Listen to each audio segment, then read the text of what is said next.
The invitation arrived on a Wednesday, black cardstock with silver foil lettering. It announced the Hawthorne family's annual reunion, to be held in San Francisco. I stared at it, running my fingers along the elegant print, as old memories of eye rolls, snide remarks, and forced smiles echoed in my mind. My name is Maren Hawthorne, though these days in the business world I go by Maren Blake. 15 years ago, I was the family letdown, the artsy one who turned down a slot at Hawthorne Investments to study hotel management in Portland, the black sheep with a dream and no real prospects. My phone buzzed. It was my cousin Serena. I answered. "Maren," she sang too brightly. "Hope you got the invite?" I did. "Well, I just wanted to say, this year's gathering is very upscale. The Celestia Resort is quite refined. You understand, right?" I looked out at the Los Angeles skyline from the penthouse office of Blake Hospitality Group. I nearly laughed. The Celestia? My first 5-star resort. But the Hawthornes didn't know that. "Are you saying I don't fit in, Serena?" "Aw, don't be like that," she said, her tone sticky sweet. "It's just, we'll have celebrities, tech founders, a senator or two. You know how appearances matter." By appearances, she meant me. Couldn't have her influential friends realizing her cousin once worked reception? "And who picked the venue?" "I did, obviously," she said proudly. "Dad said I have a knack for luxury spaces. The Celestia is the top spot in the Bay Area. I had to call in serious favors to land it." I nearly choked.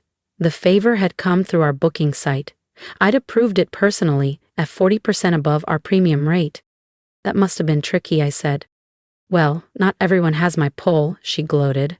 "The owner, Maren Blake, is reclusive, but their team was so cooperative when they heard the Hawthorne name." "Of course they were. I told them to roll out the red carpet." "Anyway," Serena said, "I'm sure you get it. Maybe next year, if you've moved up from that boutique motel in Silver Lake." That motel launched my entire empire. "But sure, Serena, maybe next year." "That motel," Serena mocked. "It was actually my pilot property, where I tested and refined the innovations that would later make Blake Hospitality Group a disruptor in the luxury hotel world. But the Hawthornes stopped paying attention to my career long ago." "Something like that," I had told her. After hanging up, I leaned back in my leather chair, the hum of Los Angeles traffic faint beneath the double-glazed windows. Memories rushed in. 15 years ago, I'd graduated from the University of Oregon with a degree in hotel management, brimming with ideas and zero support from my family. "You're going to clean rooms for a living?" my father had boomed. "No Hawthorne wears a name tag." But I did, and I carried luggage, scrubbed floors, handled irate guests, and trained staff. I didn't just want to run hotels, I wanted to reinvent them. And to do that, I had to understand every inch of how they worked. Within 4 years, I opened my first property, a boutique stay in Silver Lake called the Blue Lantern. It sold out every weekend. Now, at 34, I own 21 high-end resorts across 5 countries. The Celestia, their reunion venue, was my crown jewel. A fusion of California coastal design and sustainability tech, it won Luxury Resort of the Year twice. And now, somehow, my family thought it was too good for me. My phone buzzed again. It was Marcus, my assistant. "Reunion contract needs your signature. Want me to bring it up?" I typed back with a grin. "No need. I've got plans for this one." I opened my laptop and began finalizing the adjustments. If they thought I wasn't fit to attend, they were about to experience what exclusion looks like. When the outsider signs your guest list. Every decision for the reunion would pass through my hands. The lighting, the music, the chef's tasting menu, even the ambient scent used in the lobby. It was time for a quiet spectacle. Memories burned in my mind, like when they sat me at the kids' table well into my 20s, or worse, Serena's wedding, where she accidentally had me seated next to the valet team. She'd said I'd feel more at home. I'd owned 9 hotels by then. They never asked questions. They never looked past the old image of me. Only my younger sister Camille had stayed in touch, though she never knew how far I'd come. She called just as I was finishing the arrangements. "Maren," she said gently, "Serena told me she asked you not to come. I'm so sorry." "Don't be," I replied, signing the final contract with a smile. Actually, I have a favor. Can you make sure everyone arrives at exactly 7 p.m.? Why, what's happening? Let's just say Serena isn't the only one with connections at the Celestia. The next 2 weeks flew by. I oversaw everything, down to the floral centerpiece shade. If they were going to exclude me from my own resort, I was going to give them a night to remember. The Hawthorne family demanded luxury. I was about to give them a show they'd never forget. The night before the reunion, I stood quietly in the lobby of the Celestia, watching my staff polish the marble until it reflected like glass. Light from the crystal chandeliers danced across the room, illuminating every detail of the coastal-inspired interior. White stone columns, subtle gold trim, sea glass accents. Everything was flawless. Marcus appeared beside me, tablet in hand. All arrangements are confirmed. New signage will be revealed at exactly 7:15 p.m. tomorrow. Are you sure about this? I didn't hesitate. I thought of Serena's smug voice on the phone, of the years of microaggressions and cold shoulders. Absolutely. After all, it's not every day I get to welcome my family to my own resort. I smiled, already picturing their faces when the truth hit. Tomorrow would change everything. At exactly 6:45 p.m. the next evening, I stood in my private suite on the top floor, watching security feeds of the arrivals. They came like clockwork, designer handbags, heels clicking, Rolexes gleaming, everyone trying to outshine each other in a shallow pageant of wealth. Serena waltzed in wearing red Valentino, barking orders like she was management. She posed by the floral display, camera ready. My father's black Bentley rolled up next, trailed by luxury cars filled with aunts, uncles, and cousins I hadn't seen since I was the failure of the family. Everything's prepped, Marcus said, glancing down at his screen. Staff knows their cues. Want security on alert? I shook my head. No need. The Hawthorns wouldn't dare ruin their own illusion of elegance. I adjusted my slate gray suit, custom Armani. Not that any of them would believe I knew the brand, let alone owned more of it than half the room. Let them get comfortable, I said. This is going to be fun. In the grand ballroom, the reunion buzzed with champagne and self-congratulations. Serena bragged near the fountain, reliving her effort to book the venue. My father circled with old colleagues, no doubt boasting about his stock portfolio. My cousins posed by the Celestia signage like it somehow validated their status. At 7:10 p.m., right on schedule, the hotel manager approached Serena. Ms. Hawthorne, I'm afraid there's a small issue with your reservation. Serena's polished expression soured.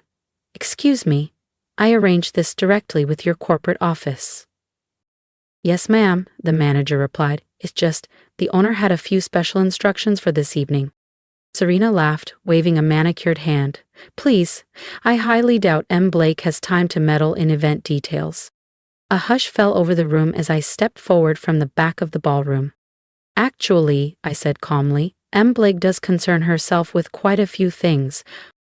If you felt that moment of quiet victory deep in your chest, don't forget to subscribe to the channel, because what happens next at that reunion will leave everyone speechless. Silence fell like a curtain. Every head in the ballroom turned toward me. The forgotten cousin, the so-called embarrassment, now standing at the entrance of the most elite resort on the West Coast, dressed in a tailored suit that probably cost more than Serena's handbag collection. Maren?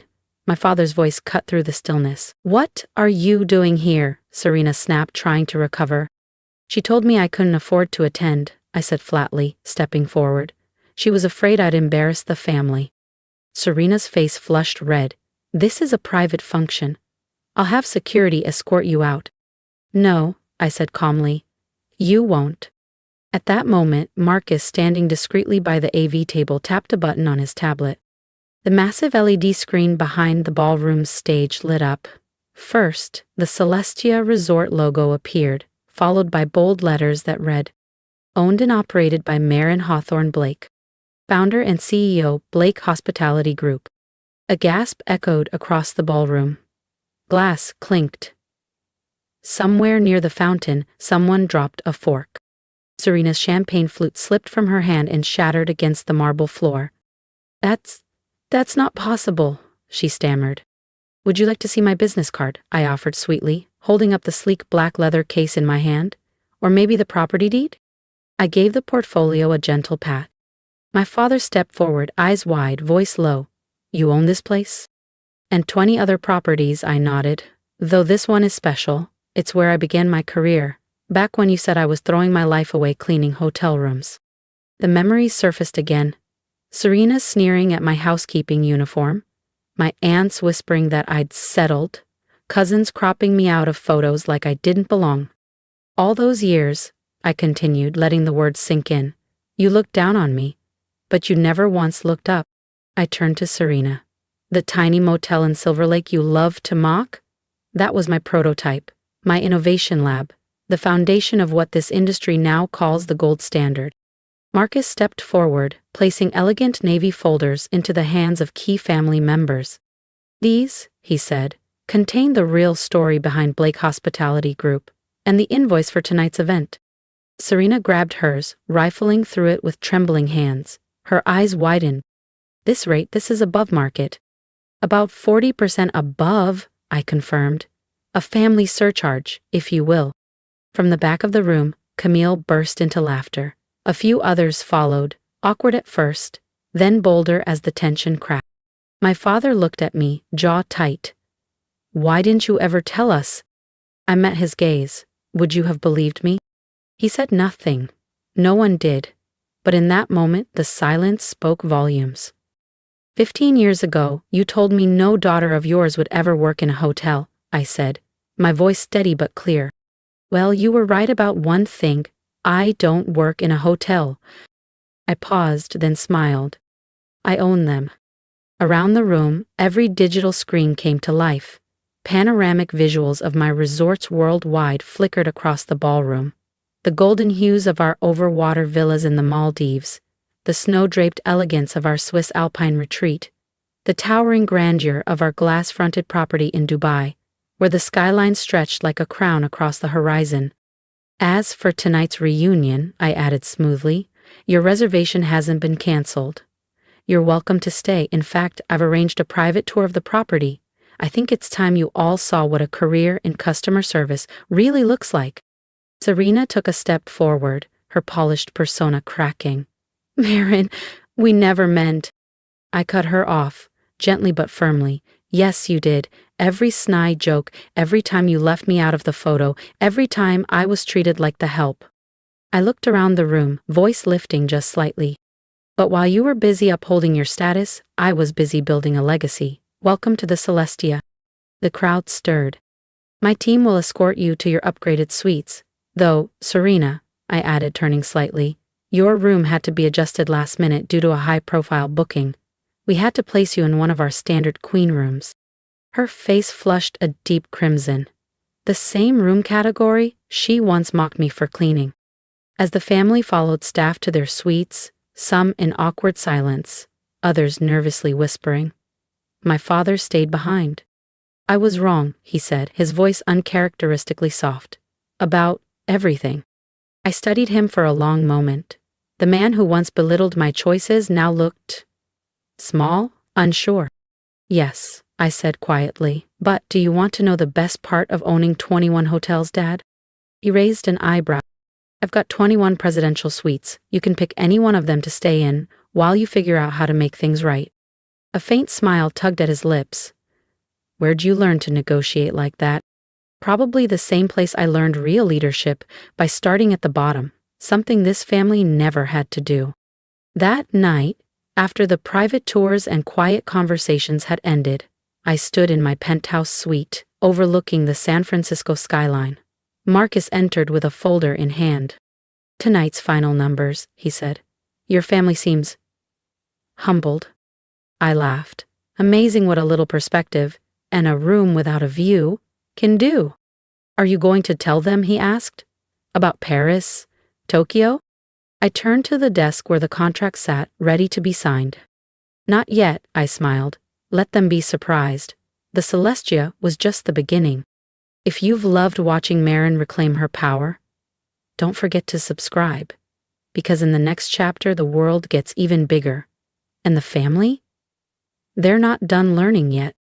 Let's save something for next year's reunion, I said aloud to no one, the city lights of San Francisco glittering below me. Every smart hotelier knows Repeat guests are the best kind. I leaned against the floor-to-ceiling window of my penthouse, my reflection framed by the skyline I used to only dream of.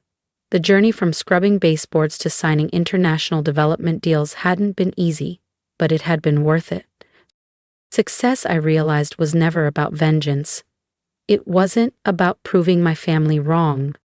It was about proving myself right. And sometimes the sweetest kind of revenge isn't cold at all. It's warm, luxurious, served with a rooftop breakfast and a view that takes your breath away. My phone buzzed. Serena. Can we talk tomorrow, please? I smiled, typed back a simple line. Of course, your breakfast reservation is at 9 a.m. I own that restaurant too. There was power in simplicity, not just in money or property or prestige, but in being seen, finally, for who I truly was. Not the help, not the outsider, not the family joke, but Maren Blake, the woman who built something real. The woman who wasn't invited to the reunion because she was too busy hosting it. As I looked out at the city and the glowing signage of the Celestia below, I felt it in my chest, that sense of calm, of closure, of purpose. Tomorrow would bring the next chapter in the Hawthorne family's story. Not one born from old money or empty pride, but from something earned. Because at the end of the day, every great hotel knows the secret. It's not just about offering a bed. It's about giving people something they'll never forget. And tonight, my family would remember. If you've made it this far, thank you for walking this journey with me. I'd love to hear your thoughts. Drop a comment below and tell me what you would have said if you were in my shoes that night. Would you have stayed quiet? Would you have made the same choices? Or would you have done something completely different? Let's talk about it. I read every comment, and your perspective matters more than you know. And if you felt even a flicker of inspiration from my story, hit that subscribe button. There's more ahead, more moments of truth, more family twists, more growth, because this wasn't just about a reunion. It was about reclaiming space that was always mine to begin with. Here's what I've learned. Sometimes the world and the people in it won't see you until you've built something so undeniable they can't look away. That's okay. Let them laugh. Let them doubt. Let them label you the underdog, because quietly, consistently, and powerfully, you can rise. Start small, start where they think you're nothing, and use every slight, every snide remark, every exclusion as bricks in your foundation. You don't need revenge, you just need results. And when that day comes, when they walk into a room you own and don't even realize it yet, smile. Not because you beat them, but because you never needed their permission to shine. Your worth was never theirs to decide. So build, dream, show up. And when you do, I'll be here, cheering you on from the penthouse.